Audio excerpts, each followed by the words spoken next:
Our journey begins with a series of strange and unexplainable phenomena occurring around the world. A giant abalone appears, so massive that even more than 10 people working together could not handle it. An ancient tree begins growing at an alarming rate, its roots spreading for miles. Deep cracks form in the ground, causing subway collapses and resulting in casualties. Yet, despite these alarming events, many people dismiss them as exaggerated news headlines created just to grab attention. Now, the scene shifts to a large crowd gathered in a school courtyard. Everyone seems far more interested in the drama unfolding before them than in the recent global events. At the center of attention is one of the school's most admired girls, rumored to be breaking up with her boyfriend. The main couple stands in the middle, surrounded by curious onlookers who whisper among themselves. Some say their relationship was fragile from the start, while others gossip that the school beauty was only being charitable by dating him, since he couldn't get into a decent college while she had secured a place at a top university. Amid this chatter, someone mentions the name of our main protagonist, Fong Yi. The focus shifts to the center of the crowd as the school beauty calls out to Fong Yi, catching his attention. Maintaining an air of elegance, she begins to speak. She tells him that, after thinking things over, she has realized their relationship isn't realistic. Even in youthful school romances, she says, people eventually wake up to reality and see when two people aren't right for each other. Without compatibility, a relationship cannot last in the long run. Having said her piece, she firmly tells him they should break up. In her mind, she feels she has handled the situation perfectly, playing her cards in such a way that he would have no chance to turn things in his favor, no matter what he tried. The crowd watches closely. Fong Yi remains calm and expressionless, showing no signs of distress. Some students smirk, thinking he must be in shock, unable to respond. The school beauty basks in what she believes is her victory. But to everyone's surprise, Fong Yi simply says, "All right."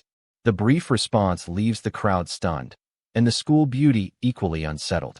Without further words, Fong Yi starts to walk away. The girl, who had been so sure she had won, suddenly feels uncomfortable. As Fong Yi clears his ears and turns to leave, he casually says there is nothing more to discuss. Breaking her composed demeanor, she calls out to him, wondering if his reaction is genuine or just an act. Fong Yi turns his head and, with a confident aura, asks if there is anything else she needs to say.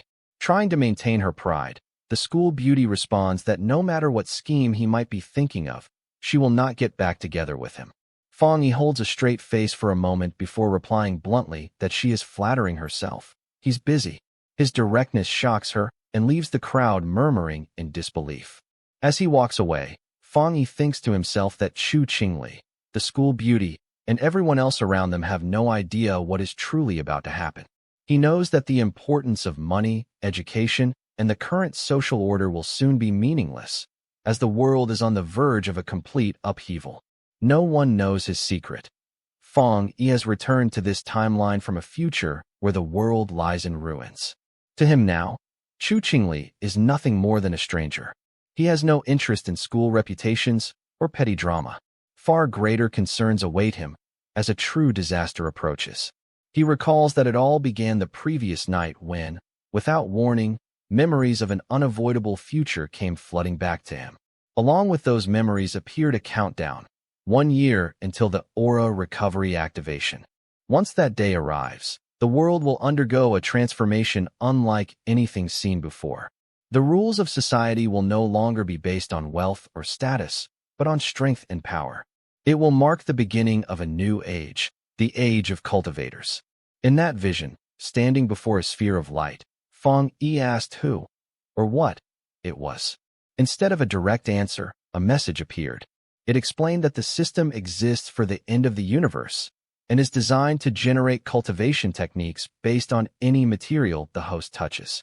As Fong Yi reaches for the glowing screen before him, his hand passes straight through it.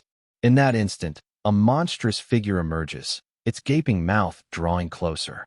But before it can touch him, the image freezes. He realizes he is witnessing the moment from his past life when this very creature take him down. That fate was not his alone. Billions on the planet known as Blue Star had suffered the same end. Watching the scene, memories of his first life come flooding back. Back then, He was just an ordinary man, powerless against the tide of chaos sweeping the world. He struggled desperately to survive, hoping to outlast the destruction. But he still remembers the collapse of his nation, the suffering of its people, and how, in the end, he perished, overcome with despair, rage, and a burning desire for revenge.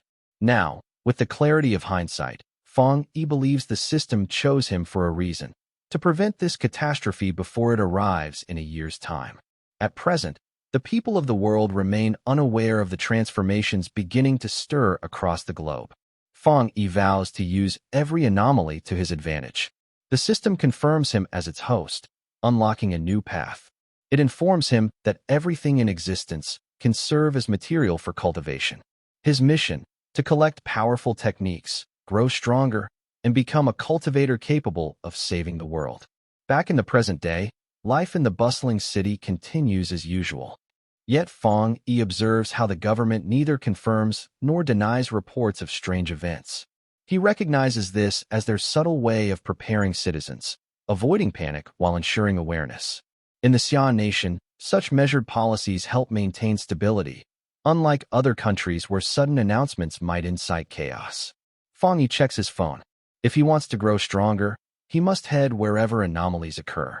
Scanning the news, he notices an unusual report from the city's top university, a sudden spike in UV index, and an official heat warning. Some online commenters mock the warning, saying it's exaggerated. Fong Yi frowns. The university is only 15 minutes away, yet its temperature is drastically higher than surrounding areas. He recalls how, in his past life, many people dismissed early anomalies as pranks until it was too late. This time, he knows better. This is his first real opportunity. Soon, Fong Yi stands at the north gate of Qingqing University. The heat here is oppressive, far beyond normal summer weather. Students hurry away from the affected zone, fanning themselves and shielding their faces from the scorching air. Then Fong Yi notices something unusual, tiny glowing particles drifting in the air, resembling fireflies. Intrigued, he crouches and reaches out to touch one of the fiery orbs. At his touch, the orb trembles, its glow intensifying. The system's interface flashes before his eyes.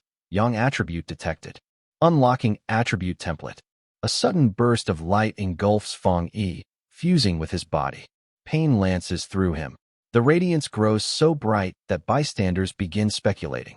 Some joke that he looks like a superpowered anime hero, while others whisper that he must be some kind of chosen one.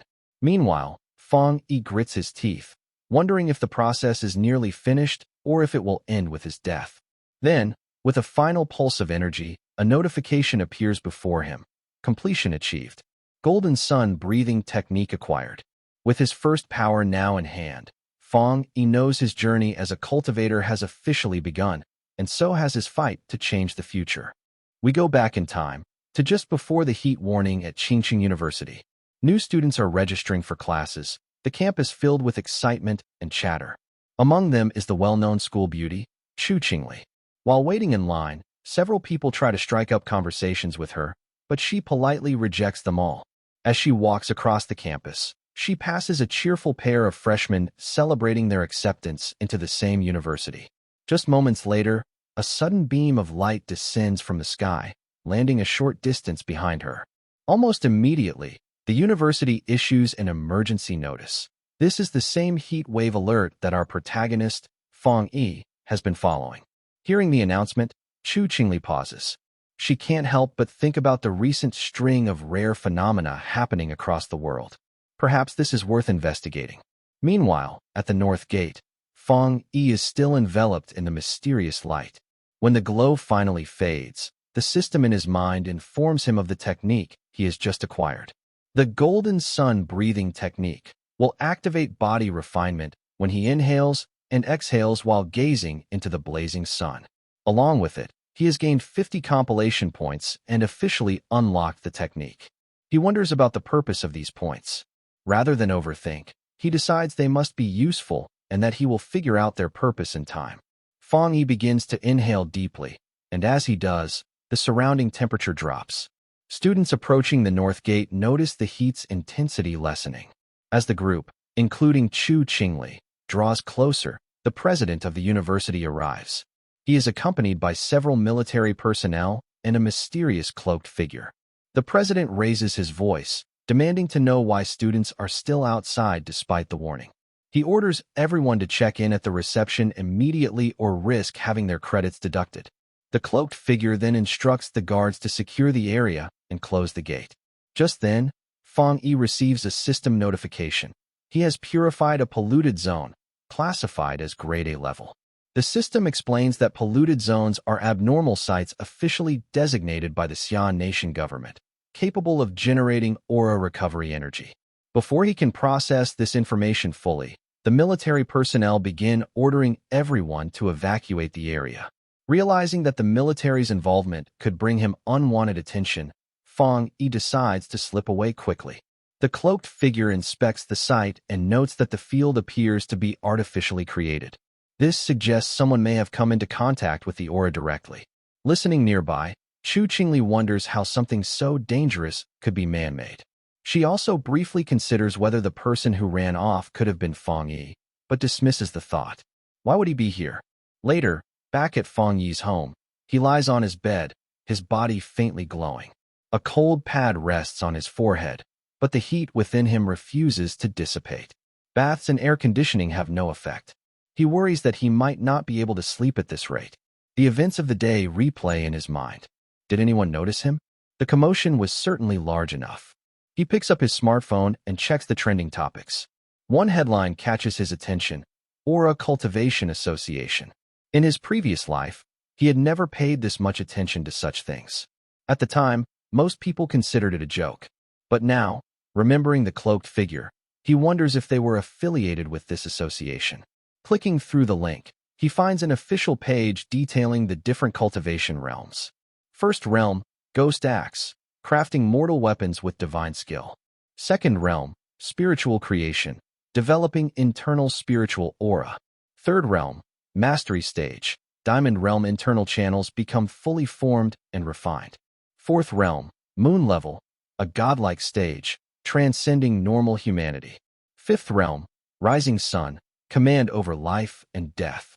Ultimate realm, achieved by transcending life and death itself, granting awareness of the cosmos and beyond. The page also emphasizes that aura recovery is an unstoppable trend, and that these realms are designed to guide cultivators along the proper path. Fang Yi suspects that the government may have prepared this information to reach powerful individuals early. In his past life, he never had the chance to explore such matters. He was too busy simply trying to survive. Determined not to waste this opportunity, he decides to test his new technique. Sitting cross-legged, he focuses on refining his body so it can contain the aura's energy. As he breathes, the aura gathers around him. Concentrating, he shapes the energy into the form of an axe. A system notification appears. You have ascended to the Doshui realm. His compilation points increase once again. Curious, he experiments further and realizes he can merge aura energy into physical objects. Spotting a mug nearby, he tests the process. The system prompts him. Do you wish to imbue this object with yang attribute energy? He understands instantly. If he chooses yes, he could transform any object into a weapon infused with elemental energy. Whether it's a knife, a sword, or even a firearm, it would gain unique combat capabilities. Moreover, the system doesn't limit him to a single attribute. A plan begins to form in his mind. He will create a signature weapon for himself, something versatile and powerful enough to face the threats to come. With that goal, he starts experimenting on different objects, carefully controlling the aura infusion process. The night passes with his room glowing faintly as he practices. Outside, however, something stirs. A strange, rabbit-like monster, drawn by the energy, creeps closer to his home, its eyes glinting in the dark. Fang Yi, who was sleeping, suddenly heard a noise. Sitting up, he tried to pinpoint the source. From the sound, he deduced that it wasn't coming from inside the house or through the pipes. He recalled that ever since his awakening, his hearing and other senses had sharpened drastically. He could now hear things far beyond the range of normal human perception. That meant the sound could be coming from much farther away than he thought. Still, something felt off. He turned his gaze toward the door. Opening it cautiously, he peeked into the hallway and froze. There, in plain sight, monster from earlier. Its size alone told him it had been affected by an anomaly. Fong Yi had seen much worse in his previous life, yet every encounter with such creatures still sent a chill down his spine. Meanwhile, in another part of the city, an investigation team was in motion. The team leader, a young woman, was reporting to headquarters. The rabbit that devoured the night spirit fruit has escaped. Its speed is too fast for standard pursuit.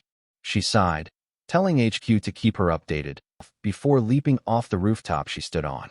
As she descended, she detected the creature's aura and immediately reported back.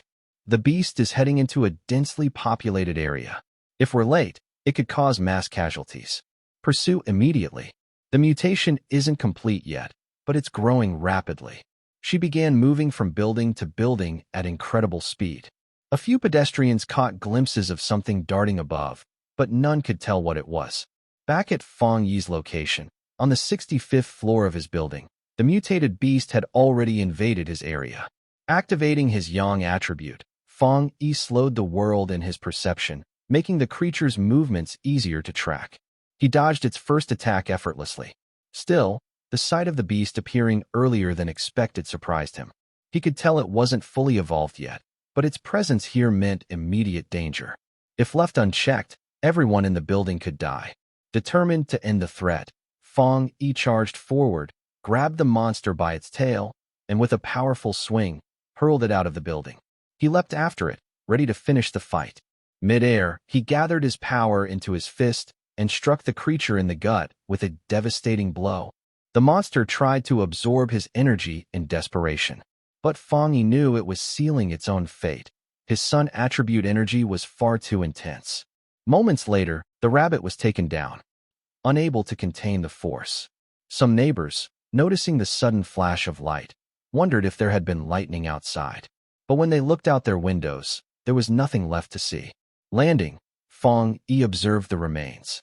It had acted like a starving ghost, so desperate that it had even tried to devour its own counter-element. The system identified the creature as a night attribute monster. Its hunger had driven it to attempt consuming the pure yang energy he wielded. Fong Yi realized that if he hadn't possessed his current power, the outcome would have been very different. Everyone in the building might have been taken down by this monster. This only strengthened his resolve to obtain more techniques and grow stronger. Not long after, the young woman from earlier arrived at the scene. The monster was already dead. Reporting back to HQ, she began collecting the night attribute residue from its remains. But when she touched some lingering traces of Fong Yi's attack, the pure light attribute energy burned her hand slightly. She froze, recognizing the energy. It was the same as what she had encountered at the north gate of Qingqing University. This couldn't be a coincidence. She reported to HQ, explaining that someone with a pure yang element, someone who had only recently awakened, was responsible for killing the beast. Her superiors immediately questioned her. Are you saying the same person is connected to both incidents? And that this level of power matches the Northgate readings? She confirmed it, though she admitted there was no record of such a person in their database. With this level of talent, HQ decided that the individual must be recruited as soon as possible. They issued her new orders. Find the owner of that power and bring them into the association immediately. The girl agreed without hesitation. Understood. She decided she would begin her search after a quick stop for a cup of milk. As she walked away, she wondered who this mysterious person could be.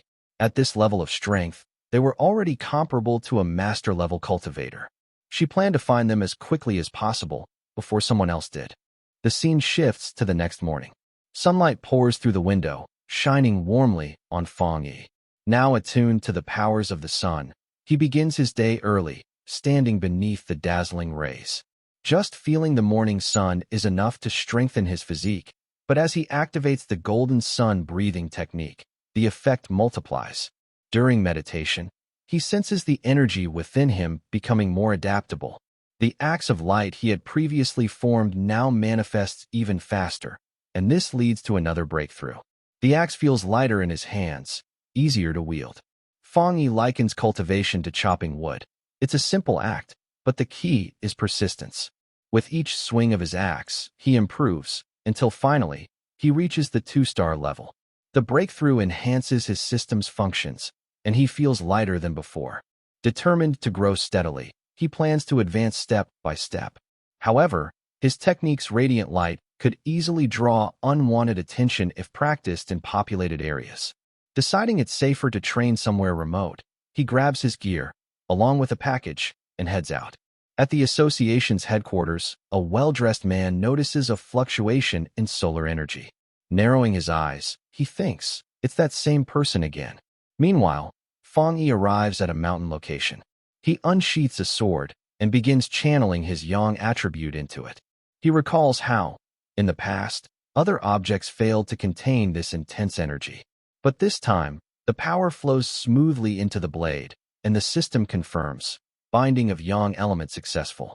Testing the weapon's strength, Fong Yi swings it. The resulting slash is far more destructive than he expected, tearing into the landscape and threatening to start a wildfire. Smoke rises in the distance, and realizing he may have attracted attention, he quickly leaves. Not long after, the same young woman from the night before arrives at the scene. "I just went to buy milk tea, and I already missed something big," she mutters, shaking her head. Her luck, she thinks, has been terrible lately. Seeing how a patch of water nearby has turned into a hot spring, she searches for the Buddha statue that once stood here, only to find it gone. She sighs. "I'm definitely going to get scolded for this. Ever since he appeared, my life has been a mess." As she surveys the area, she detects lingering traces of energy, and her eyes widen. In just one day, the same individual has advanced from 1 star to 2 stars. Such rapid growth is rare, bordering on impossible. More than that, there are traces of a spirit weapon. Spirit weapons are extraordinary tools imbued with elemental energy, making them far superior to ordinary arms. Currently, the association possesses only 2. The technology behind them isn't public knowledge, which leaves her wondering, how could there be traces here? After a moment of thought, she considers the possibility that she might have made a mistake in her initial assessment. Taking a sip of her drink, she resolves to start cleaning up the aftermath of the incident, including restoring the overheated water to normal. Elsewhere in the forest, Fong Yi walks while thinking about his abilities. The yang attribute is powerful, but nowhere has it been stated that he can only possess one element. If he can merge different elemental powers into a single weapon, his potential will increase exponentially. As he ponders this, he checks his smartphone. A chat group is discussing new recruits, but what catches his attention is news of a newly discovered polluted zone. Intrigued, he asks for details. Someone sends him a file containing the zone's coordinates. The most interesting detail? The zone is of the lava type, closely aligned with his current attribute. Without hesitation, Fong Yi registers to join the expedition. Before long, he's on his way to the rendezvous point, where the other members are waiting. Among them is an agent tasked with finding individuals worthy of recommendation to the association. Zhang Xiaoya, another participant, seems unimpressed with the arrangement. She knows that joining the association is no simple feat. Most people don't even know such opportunities exist. She managed to gain entry to this mission due to certain connections, but she needs tangible results to secure her place. When Fong Yi boards the ferry to the zone, Xiaoya immediately notices the warmth of his energy. Something about him feels different. The team eventually arrives at the entrance of the cave. Fong Yi takes the lead, asking Xiaoya to handle the lighting. As they proceed inside, they discuss how the temperature isn't as high as expected for a lava zone. Fong Yi also notes how quickly the group has accepted his presence. After a short trek, they reach the core of the pollution. A pool of molten lava glows in the center, and everyone stops in awe. But before anyone can react further, Fong Yi strides forward and plunges his hands into the lava. Gasps echo through the chamber. The team watches in disbelief, fearing for his safety. Then, without warning, the lava begins to surge. On Fong Yi's side, the system activates instantly, anomaly detected. Initiating analysis, commencing elemental coding. During the coding process, the system explains the explosive potential of an element known as the inner flame. Fong Yi's sword also becomes infused with this power, granting it explosive-type buffs. Noticing how well the new skill matches his existing techniques, Fong decides to spend points to permanently infuse his sword with the inner flame attribute. The process begins, and flames engulf the blade. The others in the group tense at the sight, but seeing that Fong is unharmed, they relax, assuming it was just a harmless display. With the zone's energy now stabilized, the rest of the team resumes their own training, absorbing as much energy as they can. Happy with the situation, they invite Zhang Xiaoya to join them, but she politely declines, saying she'll just observe for now. While she watches, she notices movement in the distance. A group of 3 arrogant mercenaries heading their way. Their body language radiates hostility. As they arrive, the mercenaries immediately start looking down on everyone, ordering them to leave the area. Xiaoya's expression hardens. She knows that if these men start a fight, the current team wouldn't stand a chance, even if they all fought together. Not wanting to escalate things, she steps forward and tries diplomacy. She explains that her group arrived here first and has already claimed the site. The team is already in the process of absorbing energy, but she offers them a compromise. They're welcome to join if they wish. The leader of the mercenaries sneers, threatening her. He says they shouldn't think they're special just because they've unlocked the Ghost Axe realm, and again orders them to leave. Xiaoya reflects bitterly that in this new era, those with power often suppress others to prevent them from growing stronger. Still, in the Xia nation, such behavior isn't tolerated, and as someone with responsibility, she knows she should act. Before she can make a move, Fong Yi steps forward. "Is this all you can do? Threaten a girl?" he says coldly. The mercenaries turn toward him, their eyes narrowing. Fong draws his sword, the blade wrapped in roaring flames, strikes it into the ground. Fong already knows the truth of this new era. The strong will destroy and bully the weak, not because they have to, but because their mindset demands it. Words alone won't change them. Only a display of overwhelming power works. The mercenary leader's bravado falters. Fong pulls his sword free, triggering a fiery explosion that rocks the area. "Leave," he warns, his voice carrying dangerous certainty. A second explosion follows, rougher than the first, shaking the mercenaries to their core. Terrified by his display, they decide they want no part of this fight and quickly retreat. The others thank Fong for saving them. Fong, feigning innocence, brushes it off and simply says they should pack up and move out. After the training session ends, everyone departs. Xiaoya, however, knows that if Fong had truly wanted to hit the mercenaries, they would have gotten seriously injured. His control and mastery of his power are undeniable. She begins to suspect he might be a high-tier master with a rare, high-level attribute, and decides to report this immediately. At the association, the secretary answers Xiaoya's call and hears her report about the appearance of a high-tier attribute pioneer. Without thinking, the secretary mutters, "Another one?" Realizing her slip, she straightens up as her superior steps up behind her. Under pressure, she ends the call quickly, saying the report has been recorded in the database. Afterward, the secretary tells her mentor they're fortunate to have 2 high-tier individuals appear so close together. But the mentor, experienced in the ways of the world, shakes his head. It's not luck, it's trouble. Strong people like that become the center of power struggles. This will only get harder to manage. He even jokes about quitting his job. The next day, Fong Yi decides to go out in disguise, changing his clothes to avoid attention.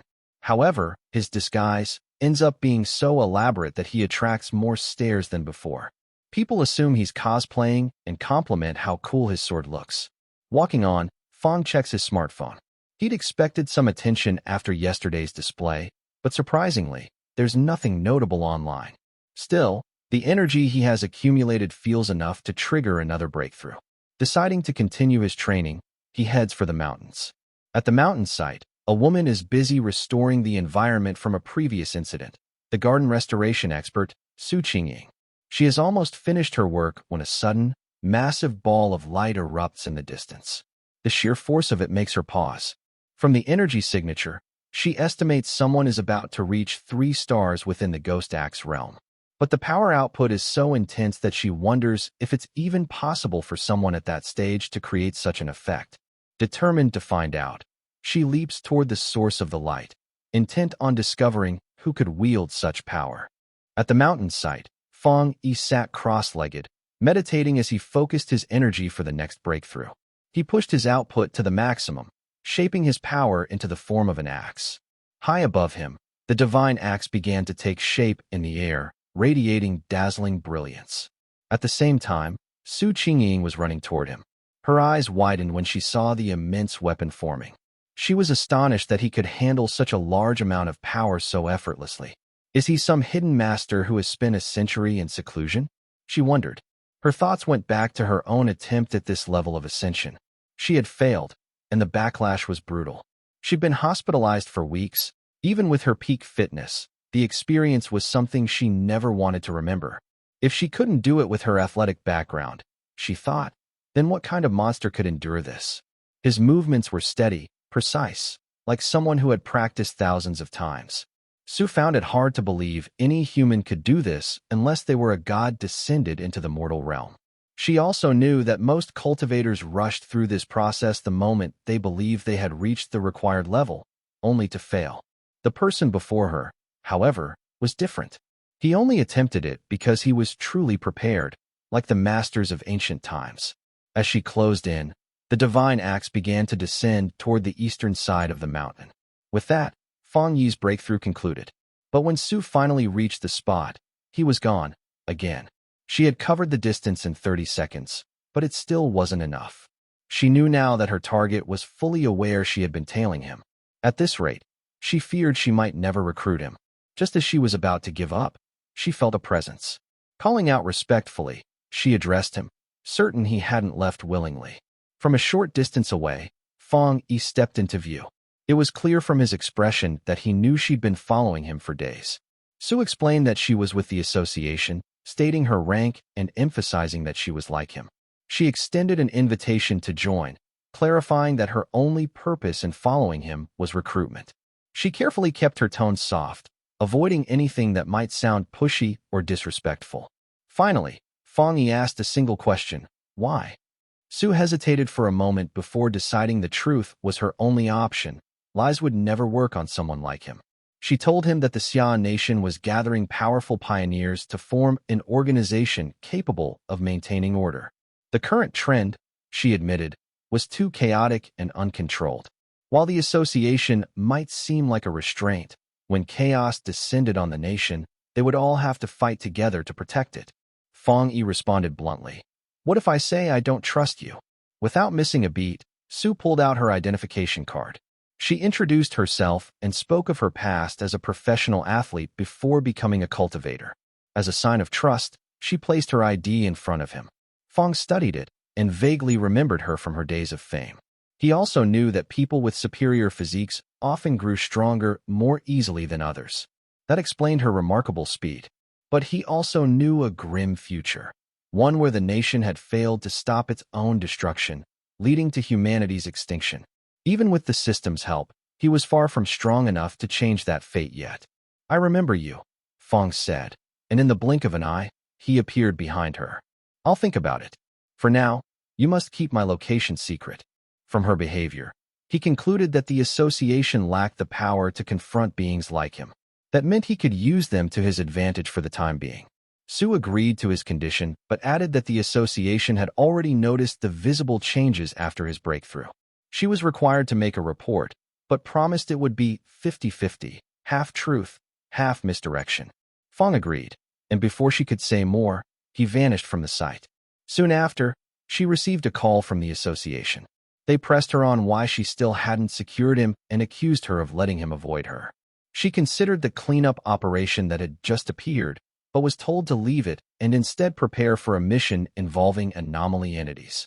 Her expression darkened. She had sworn never to forgive these creatures. They came in many forms, but all were monsters at their core. Some fed on energy from spirit zones, while others turned rogue. They were often the cause of new polluted zones. If left unchecked, they could plunge the world into chaos. Meanwhile, in another part of the region, the government issued a red alert, closing tourist areas due to the risk of flooding. Locals and visitors alike wondered what kind of storm could be this intense. Fang Yi walked calmly through the downpour, admiring the storm's ferocity. But his goal lay at its heart, and he kept moving toward it. Leaving the city behind, he approached the base of a towering mountain. The system's voice echoed in his mind. Polluted zone detected, Mountain Yuan. Data flashed before his eyes, showing the mountain's height, terrain, and hazards. The most unusual detail was that the pollution level here was unknown, something even the system rarely encountered. With steady steps, heading straight for the heart of the pollution. At the association headquarters, the atmosphere was tense. The senior members had gathered to discuss the situation at the newly discovered polluted zone in the mountains, and the conclusion was clear: the area had to be sealed off. The head of the meeting emphasized the severity of the threat. "This isn't just another incident," he said. "We've already recalled pioneers from their current missions to focus on this. That should tell you how serious this is." Turning to one side of the table, he added, "Su, take over." Su Qingying stood, her expression firm. The mountain region has become completely inaccessible. Thunder-type spiritual energy is surging through the area. For now, it has been classified as an A-rank polluted zone, but if nothing is done, it will escalate to S-rank within hours. She paused, letting her words sink in. At the current intensity, even a 3-star cultivator wouldn't survive there. Not even me. A ripple of unease spread through the room. The idea that high-level cultivators couldn't survive made several members visibly pale. To minimize risk, some suggested sealing off the region entirely. The proposal passed without resistance. No one could approach it for now, so all they could do was wait for the spiritual energy to drop to manageable levels. Far away, in the mountains where lightning raged endlessly, Fong Yi moved steadily forward.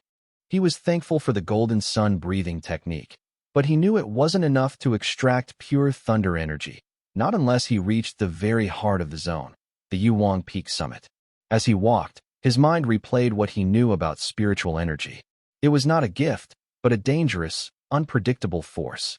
If left unchecked, it could completely disrupt the natural order, reversing the food chain until humans were prey.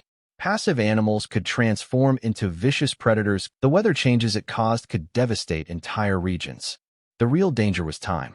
The longer spiritual energy was left to fester, the stronger the resulting threats would become, until even cultivators were powerless to resist.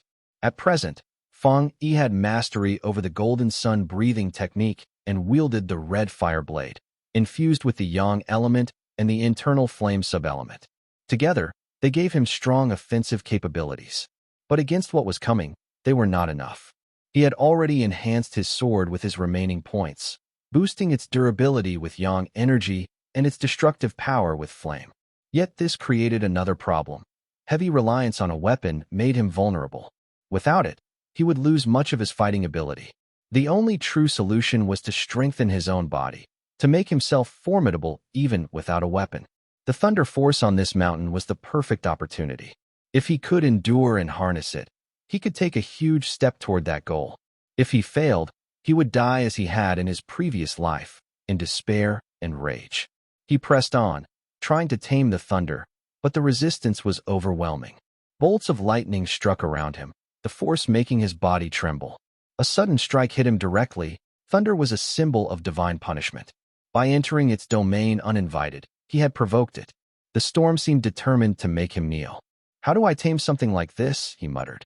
The system's guidance came to mind. Come into direct contact with the spiritual energy. He gritted his teeth and continued forward, activating the golden sun breathing technique.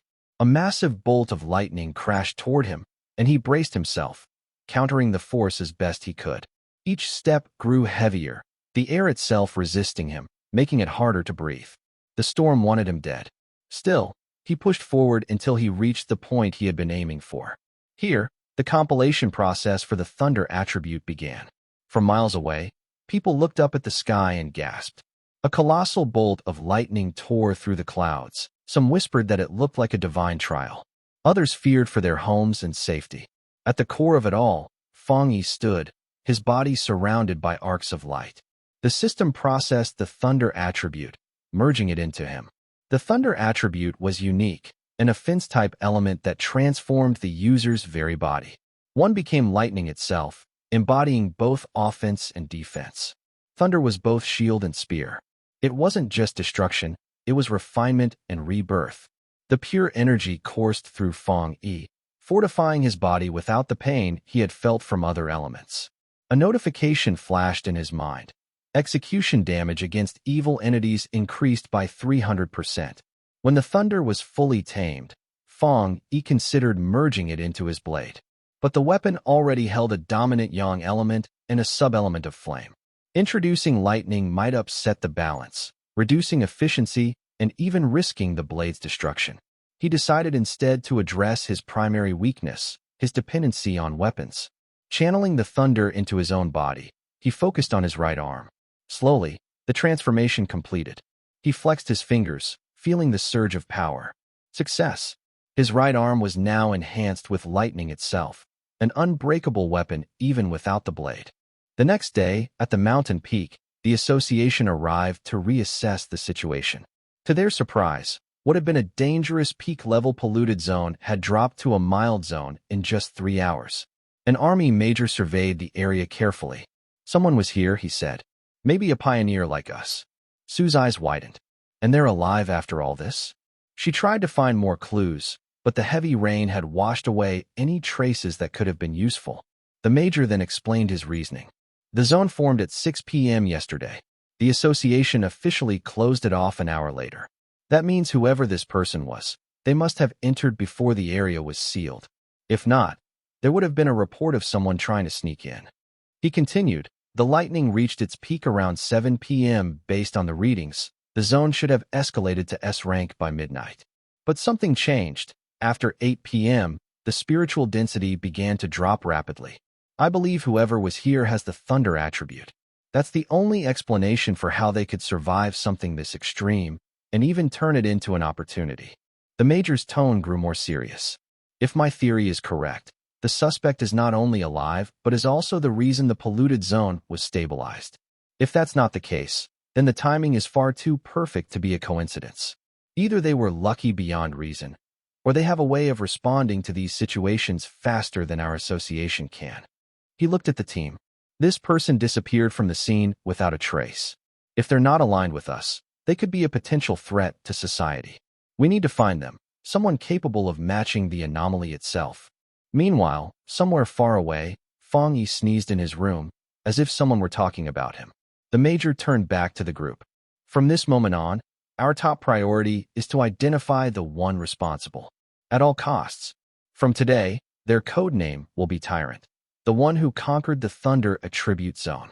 The association was now focused on one priority, finding the individual code-named Tyrant and recruiting them before anyone else could. In the conference room, the chairman turned to the major. "We'll control the flow of information and quietly handle the situation in the mountain region," the chairman said. "The area is already sealed off, and we have a pathfinder tracking the suspect. Now, Sue, report on the individual you've been following." Sue, trying to keep her composure, nodded. She had promised Fong Yi she would protect his identity, so she carefully blended truth with partial truths.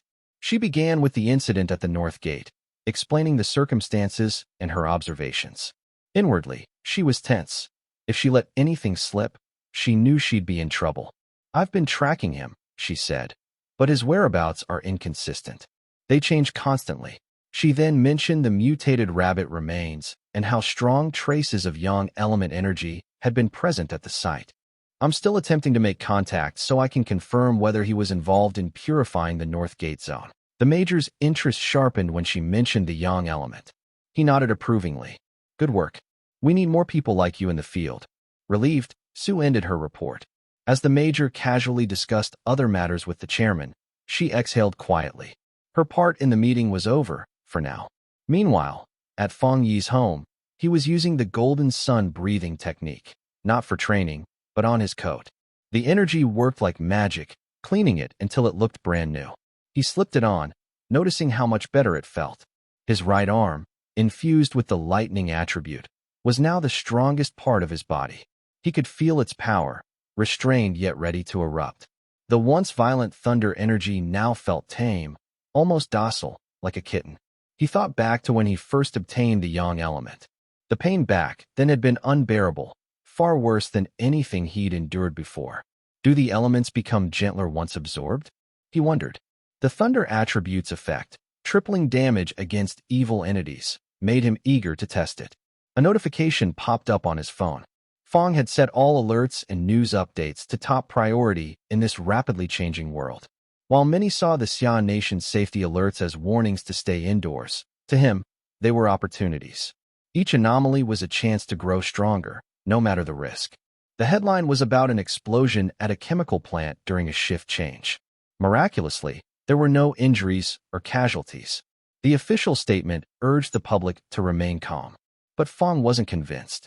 He scanned online comments, noting that several people claimed to have felt a strange, cold aura near the site. His expression darkened.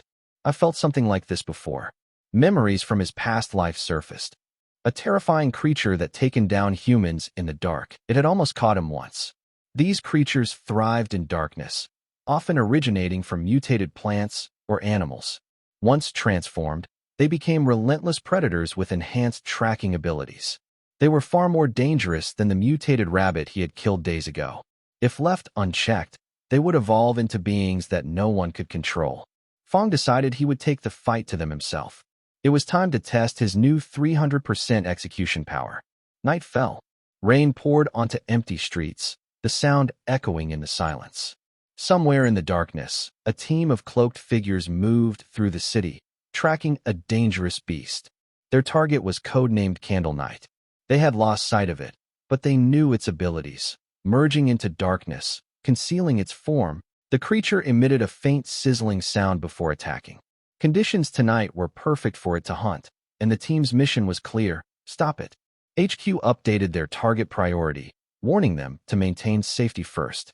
The association's broader forces were stretched thin due to multiple anomalies occurring simultaneously, so a full response would take 12 hours. Because the hunt was now in her jurisdiction, the decision was made to dispatch Sue to join the team. The squad leader welcomed the idea. Her achievements speak for themselves. The sooner she's here, the better. Sue's voice came through the comms, laced with sarcasm. When did I become this famous? A short while later, Sue arrived at the staging area.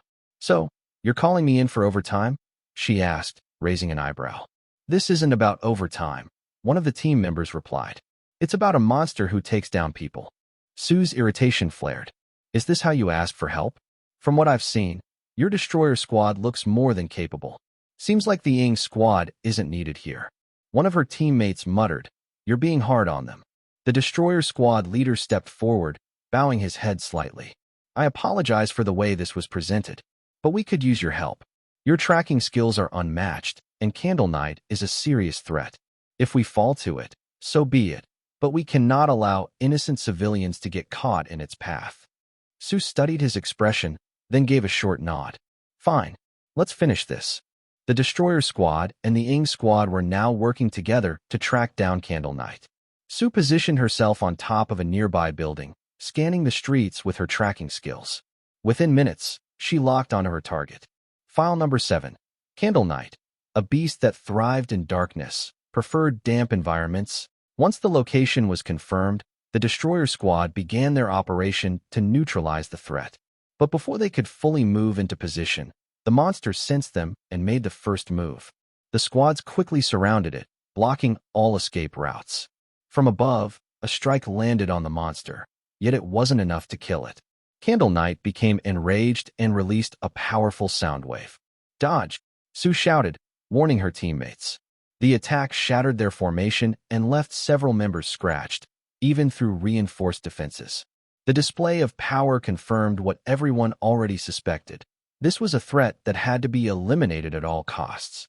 If Candle Knight was left alone, it could devastate the city, leaving no survivors. The monster prepared another attack, but suddenly released a corrosive smoke screen. Sue tried to rush after it, but her teammates stopped her. Without the proper counter-element to neutralize the corrosion, chasing would be pointless. The squads reset their perimeter, working to track the beast's movements. Candle Knight, unable to dig a quick escape tunnel, abruptly charged at the weakest-looking member, breaking through their defenses. The Destroyer Squad gave chase while Sue noticed a sudden spike in the area's spiritual energy. Stay alert, she ordered. I'm going in. Following the trail, the squads arrived at an abandoned factory. The target had taken shelter inside. Sue scanned the area and quickly realized something was off. The most a squad can handle is an anomaly level of 50. she explained to the Destroyer Squad leader. Candle Knight alone is at 48.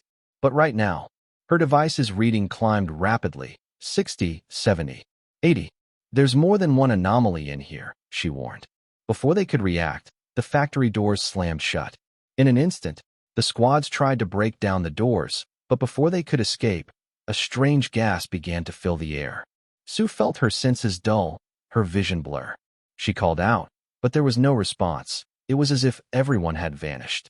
She forced herself to stay calm. She knew they were still there, but all of them were affected by the mist. Then she realized the truth.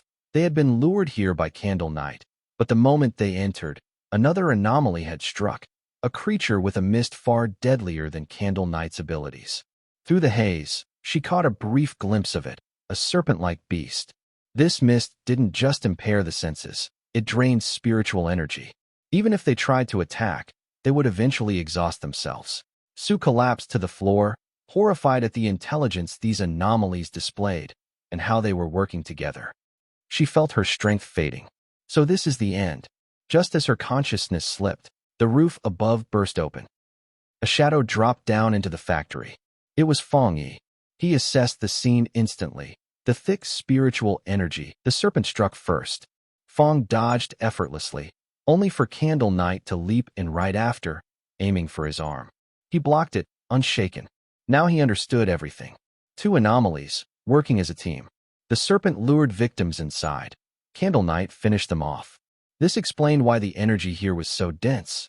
Candle Knight bit down on Fong's arm, but he smirked. Go ahead. Try. A burst of thunder exploded from his body, surging into the creature. The strike took down Candle Knight. Fong turned toward the serpent, his eyes narrowing. Now your turn. His body ignited with fiery energy. It was time to see how the serpent would fare against the combined force of his flame and thunder. The battle between the serpent and Fong Yi began in an instant. The serpent lunged forward with incredible speed, but Fong met the attack head-on. Take down the monster with a single strike. Normally, that would have been the end, but this creature was different. Drawing in the surrounding mist, the serpent regenerated almost instantly. Fong had anticipated this move. The moment its body began to reform, he channeled his lightning attribute through his sword and struck again. The blade flashed with electric power, which lands directly on the serpent and destroying it completely. He had already sensed that the serpent was more dangerous than Candle Knight. While Candle Knight had an eerie, unsettling presence, it was relatively weaker or evolved quickly. The serpent, however, was another story. It was more cunning, more lethal, and capable of hunting with precision. Then suddenly serpent body. It released a shower of scales. One struck Fong, and the sensation confirmed his suspicion.